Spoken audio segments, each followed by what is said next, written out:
Et pour terminer, Popcom adresse ses bons voeux de réconciliation à Lavazza et Nespresso qui ont commencé l'année sur un conflit autour d'une question: à qui appartient le paradis? L'Italien Lavazza, qui depuis 15 ans utilise le paradis comme décor pour ses pubs, accuse son concurrent de plagiat. En cause le dernier spot avec George Clooney et John Malkovich dans le rôle de Saint-Pierre.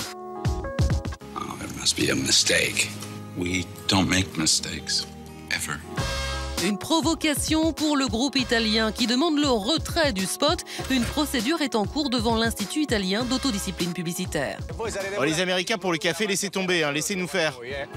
Coïncidence ou vraie tromperie, nous avons demandé l'avis de Jo Lapompe. Sur son site internet, il débusque depuis 10 ans les pubs copiées, une sorte de justicier de la réclame qui ne dévoile jamais sa véritable identité. Alors, le paradis est-il chasse gardée ? À partir du moment où l'histoire qu'il raconte n'est pas exactement la même, on ne peut pas vraiment parler de plagiat. Utiliser le paradis, ça, c'est quelque chose d'assez commun, c'est une référence que tout le monde connaît. Et pourtant, des plagiats, Jo Lapompe en dénombre des centaines. Je pense que c'est surtout des coïncidences, mais c'est mathématiquement impossible que ce ne soit que ça. Les créatifs sont obligés de présenter plusieurs idées, plusieurs pistes à un client dans un délai très rapide, qui fait que des fois ils ont une ou deux idées, puis pour la troisième, quatrième, ils coincent, donc ils finissent par essayer de prendre quelque chose qui a été fait ailleurs. Ça arrive aussi effectivement, mais ils ne le diront jamais. Une bonne idée peut donc en cacher une autre.